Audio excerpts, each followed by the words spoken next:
हिंदसदवंदियाणं तिहुवणहिदमधुरविसदवकाणम् अन्तातीदगुणाणं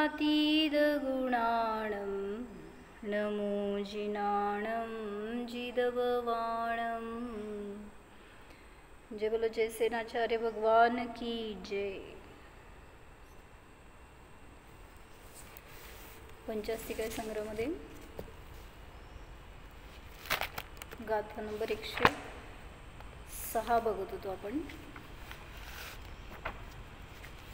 मोक्ष मार्गाचे संक्षेपाने सूचन करतात। त्याच्यामध्ये 8 प्रकारचे नियम सांगितले की कशा रीतीने कुठला जीव मोक्ष मार्गस्थ आहे हे कसं ओळखायचं। त्यासाठी गाथा काय सांगितली। सम्मतनाणजुत्तं चारितं रागदोषपरिहीणं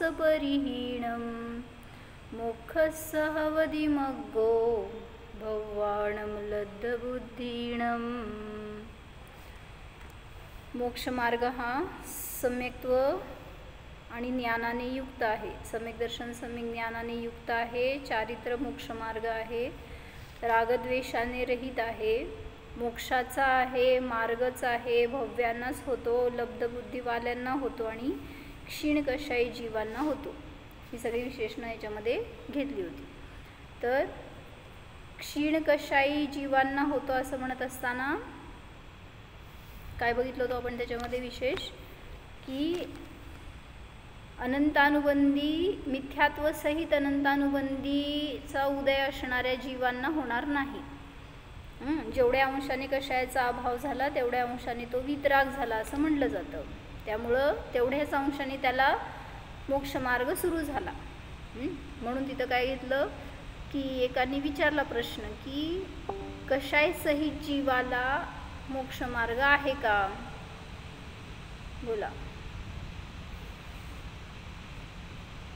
मोक्ष मार्ग आहे की पण मोक्ष नाहीये। कषाय सहित जीव मोक्ष कषाय सहित जीवाला मोक्ष मार्ग आहे का। कषाय सहित जीव सगळ्या चौकड्याचा कुठं अभाव झालाय चतुर्थ गुण असताना मोक्ष मार्गी झालाय की तो।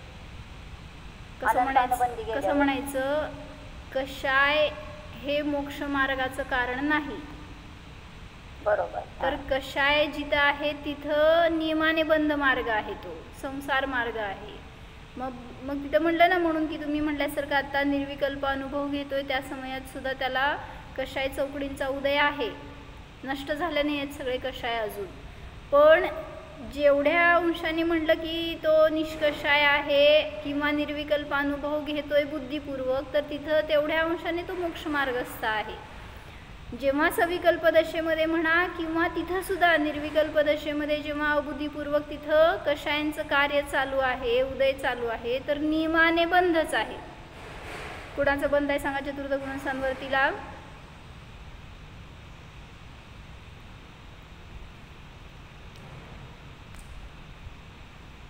चतुर्थ गुणस्थानवर्ती जीवाला कुठल्या कषायांचा बंध आहे। अप्रत्याख्यान प्रत्याख्यान समजा। हां बरोबर आहे की अप्रत्याख्यानावरण आणि पुढचे दोन्ही असे मिळून 12 कषायांचा बंध चालू आहे, निरंतर चालू आहे। मग म्हणून तिथं म्हटलं की ते ध्रुवबंदी म्हटलं ना, ध्रुव उदयी आहे, ध्रुवबंदी आहेत। मग जिथं अनुभूती घेतोय जीव, स्वसंवेदन करतोय, मस्त अतिंद्रिय आनंद भोगतोय, तरी सुद्धा कषायांचं कार्य बंद पडलं नाही आहे। मग कषाय काय कार्य करतायत, ते संसाराला बांधणारे आहेत, मोक्षाला नेणारे नाहीत। म्हणून म्हणलं गेलं की जिथं कषाय आहे तिथं नियमाने मोक्षमार्ग नाही असं म्हणलं गेलं जेव्हा त्याला भेदरूपाने पाहिलं तेव्हा। पण ते कषाय तुम्हाला मोक्षमार्गामध्ये बाधक पण नसतात। म्हणून जरी त्यांचा बंध चालू आहे तरी सुद्धा एवढं समजून घ्यायचं की तिथं स्थिती अनुभाग काय पडणार, तो कमी असणार। जसं प्रथम गुणस्थानवरतीला पडणार आहे तशा प्रकारचा नाही, पण आहे एवढं समजायचं त्यातून। कळलंय काय म्हणायचंय। म्हणून म्हटलं की जरी क्षीण कषायी म्हणले तरी पण कषाय हे मोक्षमार्ग नाही। कषायांचा उदय जो आहे तो मोक्षमार्ग नाही। अनुभूतीच्या क्षणी जेवढ्या कषायांचा अभाव झाला तेवढा मोक्षमार्ग आहे व ज्या कषायांचा उदय आहे तेवढा बंधमार्गच आहे. पण तो कषाय जीवाला सम्यक्त्वातून म्हणजे मोक्षमार्गातून भ्रष्ट करू शकत नाही. तशी शक्ती त्या कषायांमध्ये नाही. कुठल्या कषायांमध्ये? अप्रत्याख्यानावरण, प्रत्याख्यानावरण आणि संज्वलन. पण मिथ्यात्व सहित अनंतानुबंधीचा उदय जीवाला नियमाने सम्यक दर्शनातून च्युत करणारा असतो. तोच जीव कषाई म्हणला जातो. बाकी सगळे जीव त्या अपेक्षेने क्षीण कषाई म्हणले. सगळीकडे अपेक्षा समजून घ्यायची आहे, नाहीतर क्षीण कषाई म्हणजे 12 गुणस्थांवरती जीव असं धराल. पण इथं आता मोक्षमार्गस्थ दाखवायचा आहे त्या जीवाला, या अपेक्षेने सांगितलं. म्हणून अनंतानुबंधी आणि मिथ्यात्व यांचा उदय असणारा जीवच कषाई आहे. त्याला सोडून अन्य सर्व जीव क्षीण कषाई आहेत असं समजून घ्या. क्षीण कषाई जीव शुद्धात्म्याचा अनुभव करतो. अक्षीण कषाई म्हणा किंवा कषाई म्हणा. अक्षीण कषाई म्हणजे अक्षीण नव्हे, अक्षीण म्हटलं तरी चालतंय. अक्षीण म्हणजे अनंत कषाई असं म्हणा. असा तो जीव अशुद्धात्म्याचा अनुभव करतो असा शब्द दिलाय. काय? क्षीण कषाई जीव शुद्धात्म्याचा अनुभव करतो आणि कषाई जीव अशुद्धात्म्याचा अनुभव करतो. म्हणून तो मोक्षमार्ग नाही. कषाई जिथं आहे तिथं नियमाने तो बंधमार्गच आहे.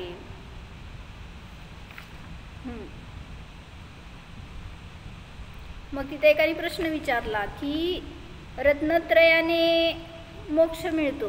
सूत्र म्हणा. सम्यक दर्शन, ज्ञान, चैतन्य आणि मोक्षमार्ग. बरोबर.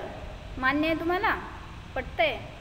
आता मला उत्तर सांगायचं. रत्नत्रयाने मोक्ष मिळतो असं तुम्ही म्हणले बरं का, मी नाही.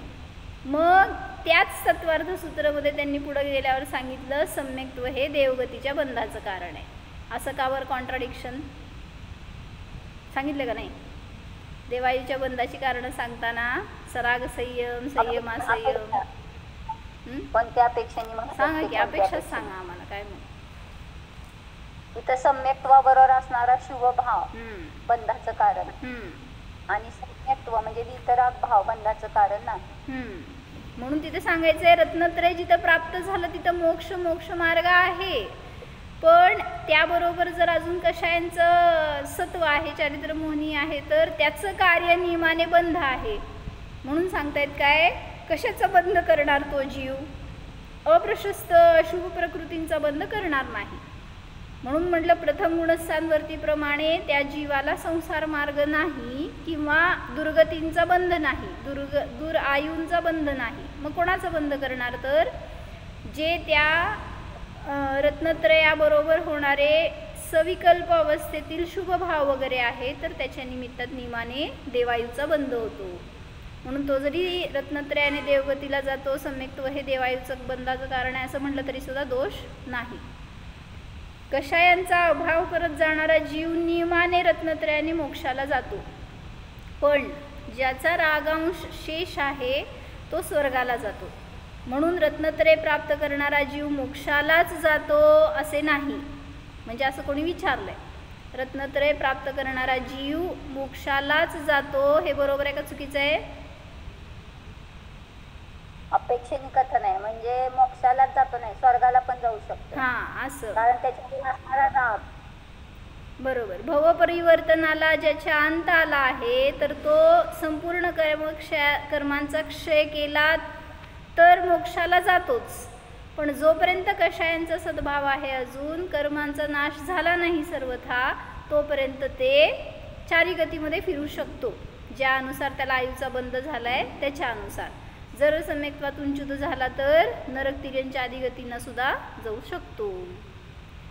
म्हणून जिथं तिथं अपेक्षा समजून घेणं आवश्यक आहे. कुठंही एकांत नाही.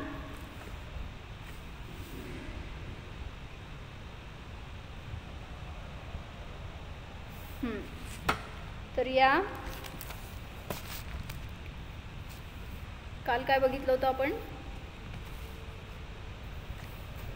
करणलब्धीचा आणि स्वसंवेदनातल्या प्रामाण्याचा काय संबंध आहे किंवा काय फरक आहे त्याच्यामध्ये हे बोलले होते ना. काय सांगितलं होतं? करणलब्धीच्या अंतिम समयातल्या जीवाचं ज्ञान प्रमाणरूप आहे, अप्रमाण नाही आहे. त्या ज्ञानात सुद्धा प्रामाण्य आहे. आणि स्वसंवेदनाच्या समयातलं प्रामाण्य, ह्या दोन्हीमध्ये काय फरक आहे म्हणले? बघितली की नाही दीपिका? कुठं? तुम्ही काय सांगितलंच नाही. पेज नंबर पाहिजे, लाईन नंबर पाहिजे, चार्ट नंबर पाहिजे, मग आम्ही बघणार. असं कोणतरी धडपडून बघितलं असतं बरोबर सांगतेत का चुकीचं सांगतेत, जरा एकदा टॅली तर करावं. माझे वचन नाहीत, महाराजजींचे वचन आहेत. म्हणजे त्याच्यामध्ये त्यांनी सांगितलं की जो करणलब्धीच्या अंतिम समयातला जीव आहे त्याचं ज्ञानामध्ये जे प्रामाण्य आहे त्याच्यापेक्षा भिन्न जातीचं प्रामाण्य असतं निर्विकल्पना. परोक्ष तर आहेच की, म्हणजे इंद्रियजनित ज्ञान आहे त्यापेक्षा परोक्षच आहे. मनाचा अवलंबन आहे तोपर्यंत परोक्षच आहे. पण प्रामाण्य असतं ते विशिष्ट आहे असं म्हणलं गेलं. एवढं तिथे शब्द दाखवलेत महाराजजींनी त्या चार्टमध्ये की पूर्व ज्ञानामध्ये आणि उत्तर ज्ञानामध्ये फरक असा केला की उत्तर ज्ञानामध्ये विशिष्ट प्रामाण्य असतं. आज तरी बघा शोधून, आता कुठं आहे असं मला विचारू नका. सगळी न्यायदीपिका छान आहे.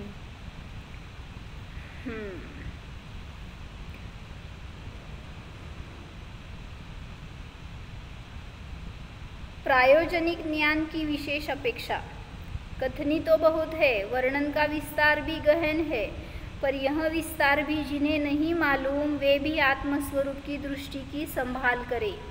जिन्हें यह भी नहीं मालूम कि कर्म कैसे कटते हैं, कैसे क्लेशों का खंडन होता है, वे भी निज स्वरूप की दृष्टि से इस आत्मज्ञान के प्रताप से इन सब कार्यों को कर लेते हैं. काय सांगितले? कोणाची चर्चा सांगितली सांगा बघू 1 मिनिटात. मी जे वाक्य वाचलं तर कोणाचं आहे? हां, असंच वाटलंच मला. जिन्हें यह भी नहीं मालूम कि कर्म कैसे कटते हैं, कैसे क्लेशों का खंडन होता है, वे भी निज स्वरूप की दृष्टि से इस आत्मज्ञान के प्रताप से इन सब कार्यों को कर लेते हैं. कोण आहे हा जीव? तिर्यंचे का? जिसको ये भी ज्ञान नहीं असं म्हणतात ना. म्हणजे म्हणायचंय ज्याला फक्त भेदविज्ञान झालंय, बाकीचं तत्वज्ञान आहे असं नाही आहे, तुमचं आगमाचं सगळं शाब्दिक ज्ञान आहे असं नाही आहे, पण भेदविज्ञानाची ज्याला प्राप्ती झाली आहे त्याच्यापेक्षाने कथन करतायत. कर्म कसे कटतील हे काहीच माहीत नाही, बस मी शुद्धात्मा एवढं जाणतोय. जसं सांगितलं एखादा जीव असेल, संलेखना चालू आहे, त्याला तुम्ही संबोधन केलं, बस भेदविज्ञान झालं तिथं, त्याला सम्यक दर्शनाची प्राप्ती झाली. आता काय म्हणायचं, 5 मिनिटात जीव जाणार असेल, किती आगमाचं ज्ञान आहे हो त्याला?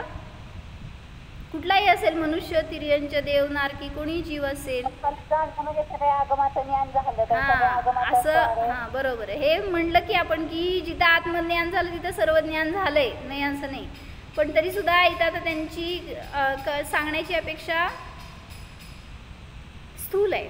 तुम्ही एक उदाहरण पण सांगितलं होतं ना, 8 वर्षाचा कोण होता, आईला बघून ध्यान करत होता आणि मोही होऊन त्यांना जास्त ज्ञान नव्हतं, त्यांना शिकवण्यासाठी आचार्य प्रयत्न करत होते. कनक शांती हो, नंदी कुठले काढला? कनक शांती. हो सॉरी, काय नाव? कनक शांती. अच्छा. आता 2 ठिकाणी 2-3 नाव वेगवेगळी येतात. मी जी स्टोरी ऐकली होती त्याच्यामध्ये ते नाव होतं त्यांचं, समजून घ्या. कर्म कैसे,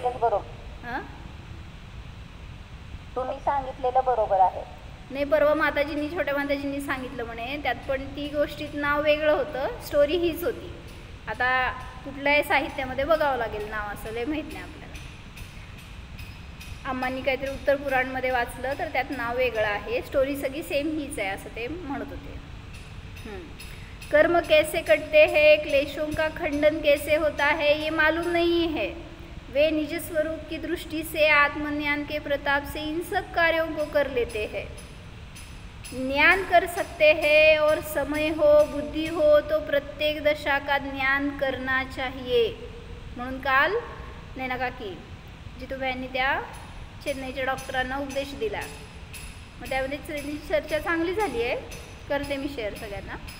तर त्यात सांगितलं त्यांनी की किती गरजेचं आहे स्वाध्याय. आज स्वाध्यायाने काय होते ह्याच्यासाठी, तुमच्या ज्ञानाला स्थिरता नाही आहे, अस्थिर होऊन ते इकडं तिकडं भटकतं आहे, तर तुम्ही त्या ज्ञानाला कसा विषय देऊ शकणार आत्म्याचा. त्याच्यासाठी स्वाध्यायाची खूप आवश्यकता आहे. आणि जेव्हा आपण दर्शन करतो भगवंतांचं, तर त्यांच्या ठिकाणी त्यांना जीव पाहत नाही म्हणले. ज्यांना त्यांच्या ठिकाणी जीव दिसला त्यांना सगळे आत्मा दिसतील म्हणले. पशु पक्षी कोणाकडे पाहिलं तरी सुद्धा कोण दिसलं, मी कोण आहे, जीव, आत्मा. भटकती आत्मा नाही आहे, आत्मा दिसायला पाहिजे सगळ्यांच्यात, हे सांगायचं त्याच्यातून.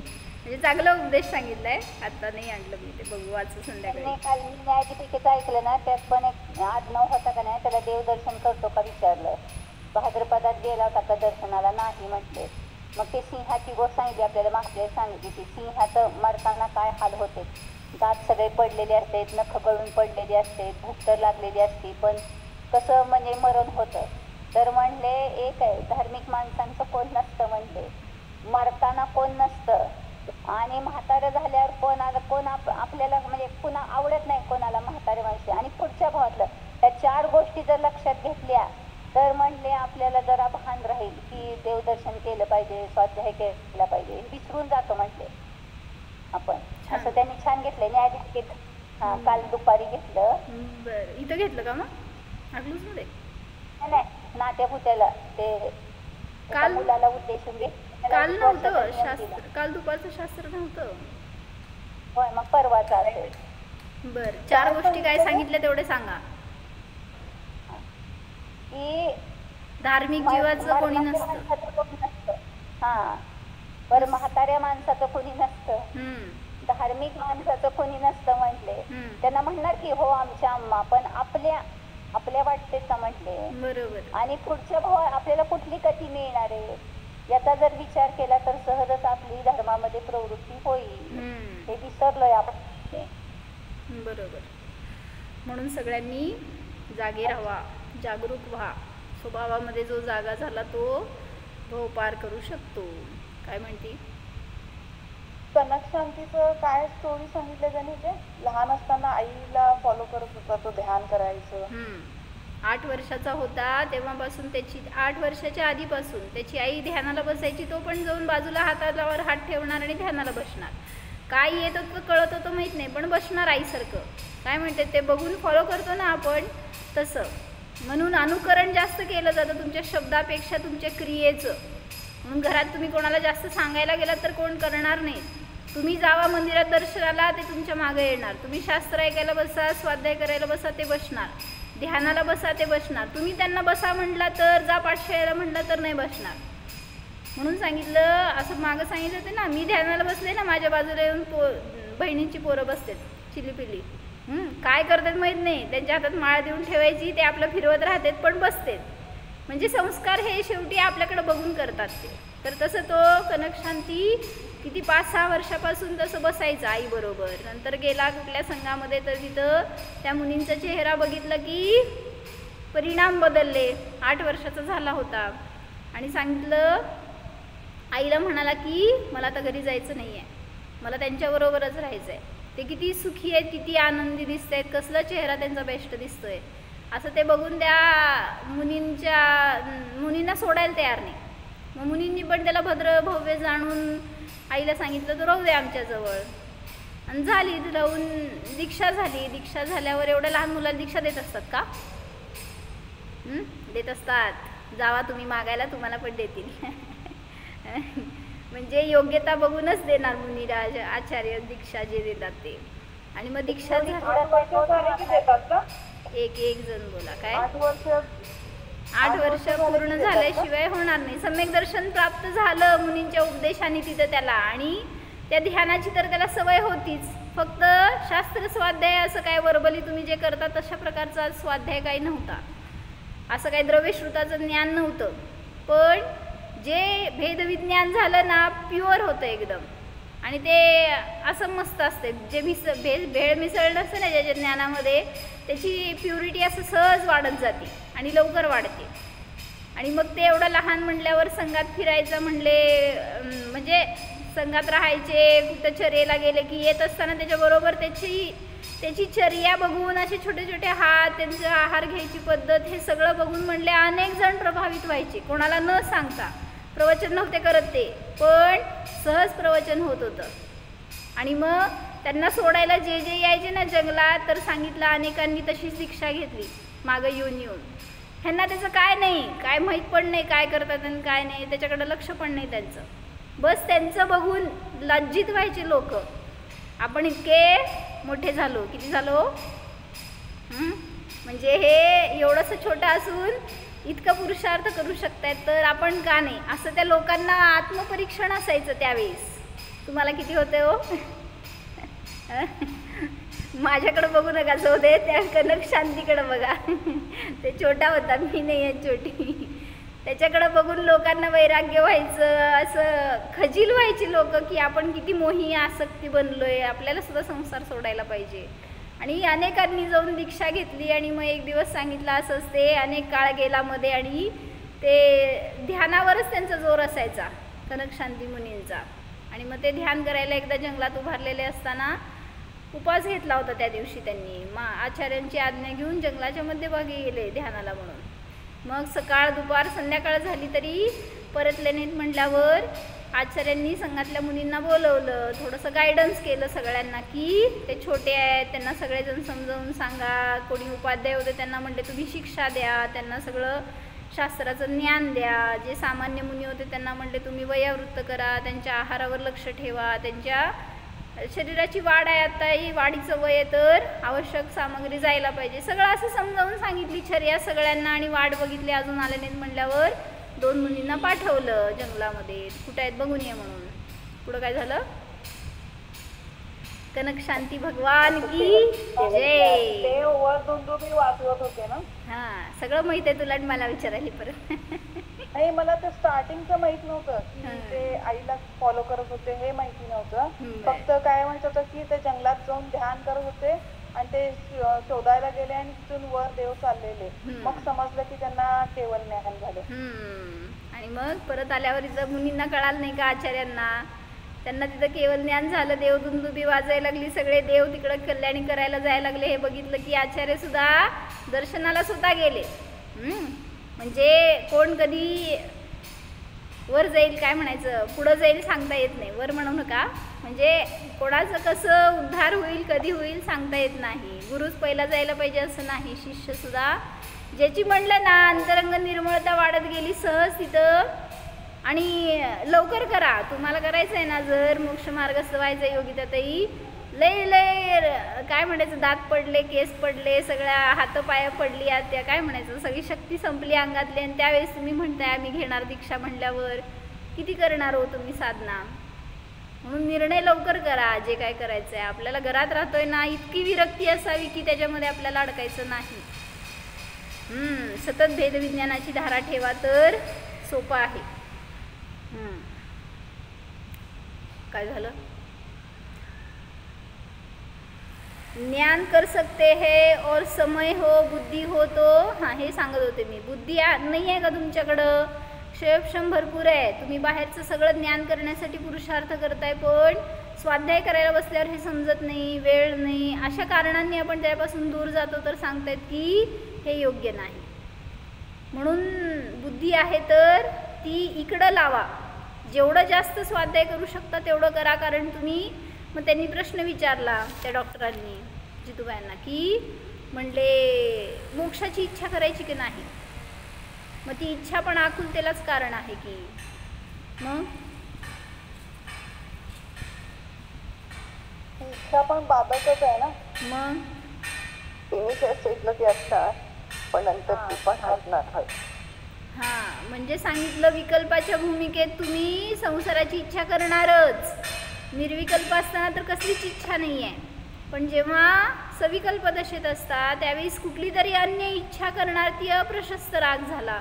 म्हणून सांगतायत ही इच्छा करणं हे पण आकुलतेला कारण आहे, पण कशाचा तरी आधार घ्यायला जाता तुम्ही विकल्पाच्या भूमिकेत, म्हणून सांगितलं याचा आधार घेणं हां सतत निर्विकल्प राहत नाही, म्हणून सांगितलं विकल्पाच्या भूमिकेत म्हटलं जाईल तुमचं दुःख खो, कम्मक खो, बोही लाओ, सुगई गमनम, समाई मरणम, सगळे म्हणणार की तुम्ही, म्हणजे इच्छाच आहेत ह्या सगळ्या, पण प्रशस्त इच्छा आहे तुम्हाला शुभात तरी ठेवेल, त्या देवशास्त्र गुरूंच्या जवळ तरी ठेवेल. म्हणून त्यांनी एक वाक्य सांगितलं मोक्षमार्ग प्रकाशक मधलं की देवशास्त्र गुरु यही दुनिया की उत्कृष्ट वस्तू है. तुमच्यासाठी बाहेर जेव्हा विकल्पात येते त्यावेळेस अन्य कुठल्या चीजचा आधार घेताय, शरण घेताय, तर हेच फक्त 3 सर्वोत्कृष्ट गोष्टी आहेत जगात. म्हणून जास्तीत जास्त त्याचा अवलंबन घ्या, आधार घ्या, त्याचं चिंतन मंथन चालू द्या, तर सुरक्षित राहू शकणार. तर ही पण एक पर्याय दृष्टी आहे असं म्हणतात ना. काय म्हणजे हे मोक्ष प्राप्त होऊ देत असं पण भाव करणं म्हणजे पर्याय दृष्टी झाली ती. हा ना, मग तेच सांगते की जेव्हा तुम्ही अनुभव घेताय तेव्हा काहीच नाही आहेत ना विकल्प, कसली इच्छा नाही, काय कुठं मागणी नाही, रागद्वेष नाही, काही नाही आहे. अनुभव घेताय त्यावेळेस तर वितरागता आहेच. अनुभूतीतून बाहेर आला, काहीतरी विचार करताय तुम्ही, काय विचार करणार त्याच्यामध्ये? आमच्या मुलांचं कसं होणार, आमच्या संसाराचं कसं होणार, आमच्या शेवटला कोण बघणार, हे सगळे विचार करणं इच्छाच आहे ही पण एक. मग ही इच्छा करणं योग्य आहे का?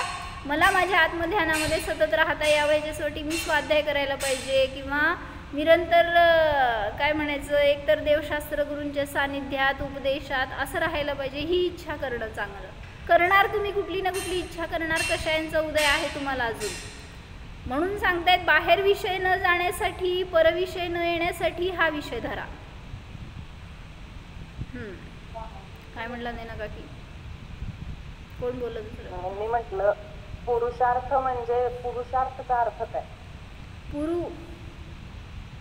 पुरु म्हणजे उत्तम गुण, श्रेष्ठ गुण, ज्ञानदर्शन आदी श्रेष्ठ गुण, आणि शेते असं त्याचं व्युत्पत्ती केली जाते संस्कृतमध्ये, म्हणजे राहणे, झोपणे असा अर्थ होतो. मग ज्ञानदर्शन उत्तम गुणामध्ये राहणे, झोपणे म्हणताना त्यामध्ये राहणे हा अर्थ घ्यायचा. मग पुरुषार्थ म्हणजे उत्तम ज्ञानगुण आदी मध्ये त्याने सहित असलेल्या अर्थामध्ये राहणं, ह्याला म्हणलं खरं पुरुषार्थ. हे निश्चयाने सांगितलं. आणि व्यवहाराने काय म्हणायचं पुरुषार्थाला?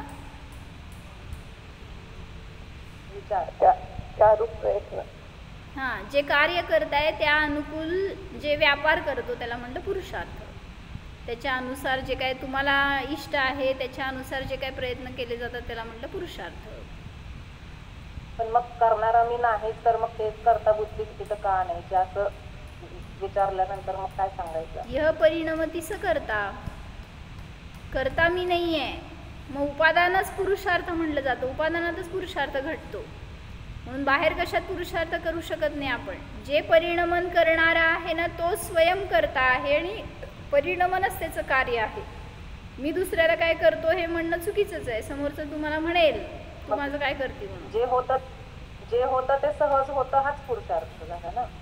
म्हणून माताजी सांगतात ना, पण नाहीये, बोला, एकांत पण नाहीये. पुरुषार्थ म्हणजे आपली काय प्रतिमावत अवस्था झाली आहे का? बाहेर दुकान चालवण्याचा पुरुषार्थ करतोय, जेवणाचा पुरुषार्थ करतोय, मग तिथं पण होतंय ना. मग तिथं कशाला सहज अवस्था होऊ दे व्हायची, तेव्हा तोंडात घालायचं नाही. पण मग ते म्हणतात की तो पुरुषार्थच नाही म्हणतात, तो विपरीत पुरुषार्थ आहे. तो पुरुषार्थच नाही म्हणतात. ऑब्जेक्शन कुठे आहे ते सांगा, ऑब्जेक्शन कुठे आहे नक्की? जे मानणारे आहेत ना ते म्हणतात की फक्त सहज जे आहे त्याला सहज जाणणं एवढाच पुरुषार्थ आहे, बाकी कुठला पुरुषार्थच नाही. मग घरात बसा, दुकान बंद करा, जेवण बंद करा, सहज होऊ दे. नाही, जाणणे हाच पुरुषार्थ आहे, पण जाणण्यामध्ये विषय कोणता आहे हा निर्णय पाहिजे आपल्याला. कारण आता आपण अनाधिकांश बाहेरचे विषय केले की, पण ते आहेत. मग परद्रव्याला जसं दुसऱ्याच्या घरातल्या वस्तूंना विषय केलं तर फायदा काय आपल्याला? आपण म्हणतो तुझ्या घरातलं बघ. तसं आता विषय जर स्वतःचा केला तर आपल्याला सुखाची प्राप्ती, आपलं प्रयोजन आहे ना ते. मग प्रयोजन करण्यासाठी आपल्याला विषय निवडावा लागेल ना. जसं आपलं बाहेरचं जे प्रयोजन त्यानुसार व्यवहार करतो का? काही पण करत बसतो. काय सांगतात ह्याला उत्तर सांगा. द्रव्यत्व गुण आणि वस्तुत्व गुणाचं. म्हणजे काय सगळं माहिती आहे तुम्हाला, उगीच प्रश्न विचारताय. माझी परीक्षा घेताय. भाग्य आणि पुरुषार्थ पण ते आपल्याला समजावून सांगता येत नाही ना. म्हणूनच की हे सांगायचं वर्तमान काळ आणि भूतकाळाच्या अपेक्षेने दैव लावणार. सहज होते हे लावणार, सहज म्हणजे दैव आहे. आणि वर्तमान काळ आणि भविष्याच्या अपेक्षेने पुरुषार्थ आवश्यक आहे. सगळे एका समयात आहे, पण ते असं घडलं असं जर म्हणाल तर दैव झालं. आणि केलेल्या पुरुषार्थाचे फळ आहे म्हणणार तर ते भविष्याच्या अपेक्षा. आपण केलेल्या पुरुषार्थाचं फळ म्हणतात तर ते म्हणतात मग तुम्ही क्रम नियमितला मानत नाही का म्हणे. सगळं मानतो म्हणजे जे होतं ते होणार आहे म्हटल्यानंतर मग तुम्ही असं मग तेच ना. मग तुम्ही त्यांना म्हणायचं तुम्ही पुरुषार्थच मानत नाही. म्हणजे ज्यांनी तुम्हाला दैव उडवलं ना तर त्यांना सांगायचं पुरुषार्थ पण आहे तिथं आणि दैव पण आहे. नाही असं नाही आहे, एकांत नाही आहे कशाचाही.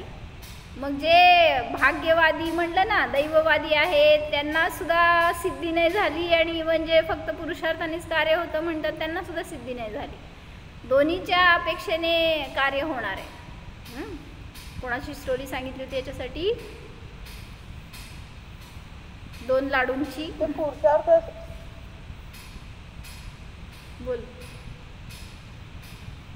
ते मोक्षाची इच्छाच ना, जेव्हा मोक्ष पण हे पर आहे मग आपण पराची इच्छा केल्यासारखं झालं ना ते. म्हणलं मोक्ष म्हणजे पर्याय आहे, पर म्हणू नको, पर्याय आहे. मग तेच ना, तुम्ही द्रव्याचंच अवलंबन घेऊन बसा, त्यालाच जाणत राहावा, कशाची इच्छा करू नका, हा सगळ्यात उत्कृष्ट उपदेश आहे. पण तुम्ही राहू शकत नाही ना त्याच्यामध्ये जास्त काळ. मग बाहेर आल्यावर काय ना काय तुम्ही विषय घेताय ज्ञानामध्ये, मग ते परविषय नियमाने तुम्हाला अशुभ भाव करवतील, अशुभ कर्मबंधाला कारण ठरतील. म्हणून तिथं अवलंबन घ्यायला सांगितलं. शुभ आणि शुद्ध या भावामध्ये प्रवास करा म्हणून सांगितलं ना. मग शुभामध्ये गेल्यावर निर्विकल्प आहात, शुद्धामध्ये गेल्यावर निर्विकल्प आहात. शुभात आल्यावर काय ना काय विचार करणार तर कोणाचं अवलंबन असणार. शुद्धात मारू पंचगुरु. स्वाध्याय हे पण एक साधन आहे ना. स्वाध्यायामध्ये कोणाचं अवलंबन घेतलं मग आलंच ना, देवशास्त्र गुरु त्यांची देशना ह्याच अवलंबन घेतलंय. मग तेच सांगतायत तुम्हाला, त्यांच्या अवलंबनाने आपल्याला प्रयोजन काय आहे, मला माझ्यामध्ये राहायचंय, मोक्षाला जायचंय, हे प्रयोजन आहे. त्यापूर्वक तुम्ही विकल्पात त्यांचं अवलंबन घेताय.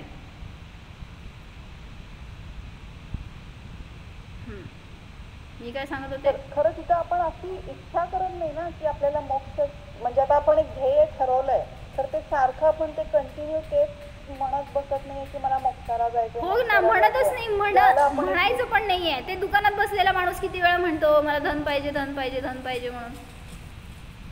अभिप्राय आहे ना, अभिप्रायाकडे लक्ष ठेवा. तुमचा अभिप्राय काय आहे त्याच्यानुसार कर्मांचा बंध आणि निर्जरा चालू आहे. तुम्ही पण किचन मध्ये बसताय तर मला हे करायचंय, करायचंय, ते करायचंय, करायचंय, किती म्हणून जल्प करताय, किती बडबड करताय, चालू आहे ना सहज कार्य तुमचं. पण अभिप्राय आहे ना, मला सगळा स्वयंपाक पूर्ण करायचंय, सगळ्याला जीव घालायचंय, मागं पडलेले भाव आहेत ते. मग तसंच आहे इथं पण, जसा अभिप्राय असतो तसा पुरुषार्थ असतो बहिरंगामध्ये. मला जर धन कमवायचं आहे ना तर मी मंदिरात आल्यावर सुद्धा त्याच अभिप्रायाने माझं कार्य चालू असतं. आणि जर मला मोक्षाला जायचं आहे ना तर दुकानात बसल्यावर सुद्धा बनारसी दासजी चिंतनच करायचे.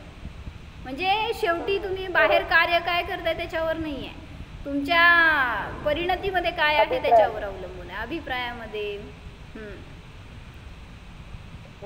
हा बोला. कशाची इच्छा सगळ्यात अडचण आहे. बरोबर आहे. कशाची ती पाहिजे आहे, म्हणजे मला ध्यान करायचंय, मला आत्मानुभूती घ्यायची आहे, पर्याय मला शुद्धता, इच्छाच नको आहे. बरोबर. ही इच्छा सगळ्यात बाधक आहे, सगळ्या संसाराचं कारण आहे. आत्मानुभूती घ्यायची असू दे एक. आणि दुसरं, पुरुषार्थ निश्चयाने व्यवहारात घटवता येईल का? निश्चयाने सांगितलं पुरुषार्थ फक्त स्वभावातच करता येतो, दुसरीकडे करू शकत नाही. पण व्यवहारात ज्या भूमिकेत असतात त्या भूमिकेत त्या दृष्टीनं मन वचन कायाचा जो व्यापार होतो त्याला पुरुषार्थ म्हटलं जातं. म्हणून तर 5 समवाय सांगतो ना आपण, जे पण कार्य होणार त्याच्यामध्ये 5 समवाय घेतले तर त्यात उपादान आलंय. उपादान म्हणजे निश्चय. हा, मग 5 समवाय 4 होते, त्यातले 4 समवाय आपल्या हातात नाहीये. बरोबर. पुरुषार्थ फक्त हातात आहे. म्हणून मग व्यवहारात की आपल्याला जर दुःखापासून वाचायचं असेल तर जास्तीत जास्त स्वाध्याय करा. स्वाध्यायाचा पुरुषार्थ करा.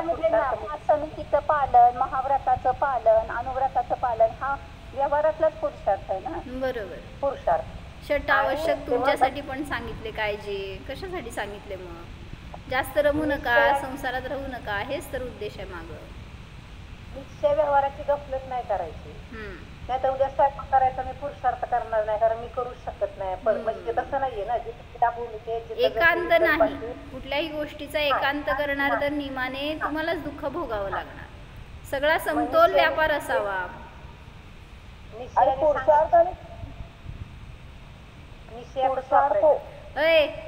एक जण बोला, दोघाच जणांचं एकाच वेळी कसं ऐकायचं? म्हणजे जिथं निश्चयाची चर्चा चालली त्यात व्यवहार नाही घालायचा आणि व्यवहाराची चर्चा चालली तिथं निश्चय नाही घालायचा. कार्य बिघडलं तर तिथं सुनिश्चितता क्रमनियमितता होती ही जाणायची. परंतु कुठलंही कार्य करायचं तर प्रयत्नपूर्वक त्या कार्याला अनुसरून निमित्त वगैरे गोळा करावं लागेल. यालाच म्हणलं भूतकाळ आणि भविष्यकाळ. भूतकाळामध्ये लावायचं, असं घडणार होतं, घडलं सहजतेने. नाहीतर आणि कोण म्हणाल मी थिएटर मध्ये जाऊन आत्मानुभूती करीन तर सांगितलं की नाही, निमित्त पण त्याला अनुकूलच पाहिजे. म्हणजे तिथं अविनाभाव आहे ना निमित्ताचा आणि उपादानाचा. बरोबर आहे. क्षेत्र सुद्धा तसं कार्य करतं. नरकात जाऊन कोणी म्हणेल मी दीक्षा घेतो तर घेऊ शकणार नाही, असं भोगभूमीमध्ये घेऊ शकणार नाही. क्षेत्र काळ सगळ्याचा परिणाम असतो थोडा थोडा. बोल. ते पुरुषार्थ म्हणजे आणि पुरुषार्थ आणि काललब्धीचं आलं ना, त्याच्यामध्ये जो पुरुषार्थ करतोय म्हणजे त्याचीच काललब्धी येणार ना. म्हणजे पुरुषार्थ आणि काललब्धी एकामध्येच गर्दीच आहे. सगळी कारण एकाच वेळी आहेत. ती 5 समूह एका वेळीच आहेत, काय मागं पुढं नाही आहेत. जे पण कार्य केलं ना, तू रोटली केली घरामध्ये, सांग 5 समूह आहेत की नाही त्याच्यामध्ये? सगळीकडे आहेत. आपण तिथं त्याच्याकडे तसं बघत नाही. मग काय म्हणतात, एक रोटली करतो ना, मग सगळ्या रोटल्यात 2च का होत नाही? मग तिथं पुरुषार्थ करत नाही का? करतो मग तरी का होत नाही त्या? मग त्याला काय म्हणतात? नाही ना, परद्रव्य आहे. पराचे परिणाम त्याचं परिणाम त्याच्या योग्यतेनुसार होणार. बरोबर. आता रोटली खाता का नाही बघा आज. म्हणजे ते खाणाऱ्यांना निर्विकल्प खावा म्हणा. गोलच का केली, तूच का केली, पुरुषार्थ कोण केला? सगळं पाहिजे ना आपल्याला. शास्त्र स्वाध्याय एवढं पाहिजे, एवढं सांगायचं उत्तर. त्याच्याशिवाय उत्तर मिळत नाही. आपल्याला जिज्ञासा झाली, प्रश्न उत्पन्न झालेत ना, तर परवा मी ऐकलं 20 वर्षात म्हणलं ना, कोणाला, श्रेणिकाला 20 वर्षात 60,000 प्रश्न उत्पन्न झालेत. आणि त्याचे म्हणले इतक्या वह्या भरल्या होत्या. तुमचे किती भरल्या तो प्रश्नांच्या? बरं का, अशा प्रश्नांच्या वह्या भरा आणि द्या ना. येऊन इथं तीर्थंकर आहेत, चालते फिरते तुमच्याजवळ, येऊन उत्तर घ्यायचं त्यांच्याकडून. एक तर प्रश्न आहे का वहीमध्ये आपल्या? असं चिंतन चालू ठेवा, जेणेकरून आपल्याला जेवढी जिज्ञासा अधिक असणार तेवढं आपण त्याच्यापुढं मार्ग शोधणार स्वतःसाठी. तेवढी आपली विशुद्धी राहते, तेवढं कनेक्टेड राहतोय आपण. नाहीतर मग बाहेर जोडले जाणार. म्हणून स्वभावाशी जोडा. आपल्याला आत्मानुभूती व्हायला पाहिजे किंवा कधी होणार, अजून का झाली नाही, हे पण एक विकल्प आहेत. आणि हे विकल्पच बाधक आहेत ना आत्मानुभूतीमध्ये. बरोबर. विकल्प करू नका. निर्विकल्प हा मी जाणाय, बास, तिथंच अनुभूती झाली.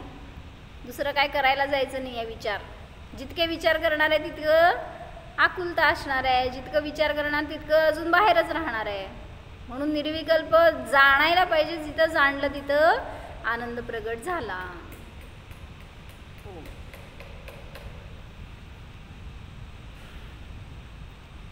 निर्विकल्प स्वरूपोऽहम् निष्कषाय स्वरूपोऽहम्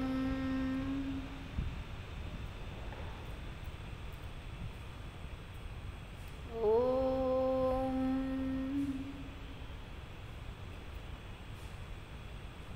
विसर्जन. नमो